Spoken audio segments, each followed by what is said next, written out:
अगन हो बैठा गाने। हेलो दोस्तों, धर्मेंद्र सिंह बंगड़वा और कोलिय वंश की पौराणिक स्थिति का इतिहास, जो कि कोलियों की उत्पत्ति कथानुसार की संस्कृति ग्रंथों व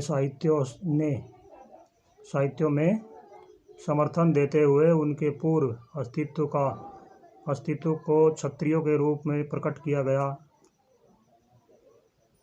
है। अपितु यह भी निसंकोच निश्चित किया जाता है कि वे पुरातन से राजसत्ता में थे। संस्कृत साहित्य के मूल ग्रंथ वाल्मीकि रामायण तथा मत्स्य, वायु, मार्कंडेय, हरिवंश आदि पुराणों में कोली,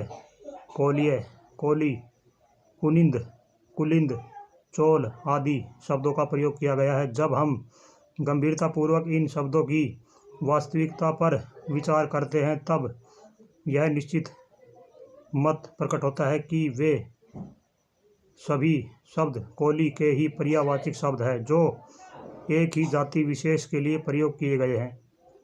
और इस कोली जाति की उपस्थिति जिस तरह वाल्मीकि रामायण में मिलती है, वहीं वायु पुराण में उत्तराखंड का निम्न श्लोक इस जाति के क्षत्रिय होने की पुष्टि करता है। सका, यवन, काम्बोजा, पहरवा, पादरे, सह, कोली, सर्पा, महिषिका, दारिया, चोला, खसा, स्थला, सर्वते, क्षत्रिय गण, धर्म, तेज, निरांकृत, वशिष्ठ, वचनाथ, पूर्ण, सगरेण, महात्मने। यहाँ यह स्पष्ट होता है कि सगर के द्वारा धर्मच्युत पराजित किए गए शक, यवन, काम्बोज, पहरवा आदि क्षत्रियों की श्रेणी वद्धता में वायु पुराण कोलियों को क्षत्रिय योद्धा के रूप में राजा सगर के विरुद्ध उनके पिता बाहुक के परम शत्रु ताल, जंगों और हैहयों के पक्ष में उपस्थिति करता है। स्पष्ट है, ये लोग राजा सगर से युद्ध किए थे और सगर ने जब अपनी इन शत्रु जातियों को नष्ट करने का संकल्प कर ही लिया, तो गुरु वशिष्ठ शौर्य के हस्तक्षेप ने उसे रोका। इसी प्रसंग में इन्हीं क्षत्रियों की सूची का हरिवंश पुराण पूर्ण समर्थन करता है, जिसमें कोलियों की उपस्थिति यथावत है। सका, यवन, कंबोजा, पारद्राश्च, विषामते, कोली, सर्पा, महाष्टा, दादरियास, चोला, सक्रेला।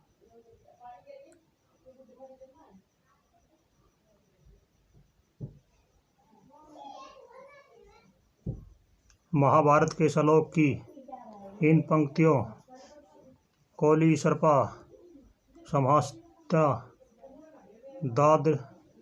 दारियास, चोला, सक्रेला, सर्व ते, क्षत्रिय संतान, धर्म, तेज, निराकृता की तो यह स्पष्ट घोषणा है कि धर्म, तेज, निरांकार्थ इस जाति का विस्तार उत्तर भारत से लेकर दक्षिण भारत तक प्राचीन संस्कृत की पूज्य पुस्तक दुर्गा सप्तमी के में कोल विध्वंसिनी सतदा नामक शब्द माँ दुर्गा की पूजा के एक मार्ग विशेष का परिचय देता है, जो आज भी कोल मार्ग के रूप में भारतीय संस्कृत में विद्यमान है। कहा भी है, कोली भागो परम महनो योगिना मध्य च गमछ, संभव है अपनी होती है। युग में इस पूजा परवधि से इस जाति का संबंध जुड़ा रहा है। दुर्गा सप्तमी में जिस कोली का प्रसंग आया है वही लोग राजा सूरज जैसे युगांतरकारी योद्धा से लड़े थे। इसी तरह से हरिवंश पर्व शक, यवन, काम्बोज आदि क्षत्रिय योद्धाओं की श्रेणी में इस जाति की स्पष्ट उपस्थिति देता है। हमारे पहलू पर हम विचार करते हैं कि विदित होता है कि मानव जगत में मरीचि, वशिष्ठ, दक्ष प्रजापति आदि वंश परिचालक हुए हैं। यह सब लोग पर्वतों पर निवास करने वाले थे।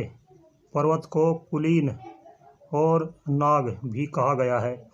अर्थात यह स्पष्ट हुआ कुलान या कुलीन जाति क्षत्रिय कोलीय पर्वतों पर रहने वाले मानव कोली या नाग हुए। कोली जाति को इस आधार पर नागवंशी भी कहा गया है।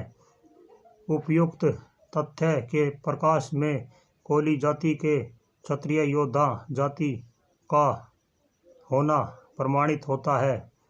महाभारत आदि ग्रंथों में एक जाति विशेष किरातों का भी वर्णन आया है। वह भी निसंदेह निर्भीक और योद्धा जाति पहाड़ों पर निवास करने वाली थी। सिंह का शिकार करने वाले वीर बालक महाकवि कालिदास के शब्दों में योद्धा जाति किरातों के ही बालक थे। वने चराणा बनिता सखाना दरी ग्रहोस्तंग निष्ठा भंग। तो भाइयों, ये कोलिया वंश का पौराणिक इतिहास था और ये छोटी सी झलक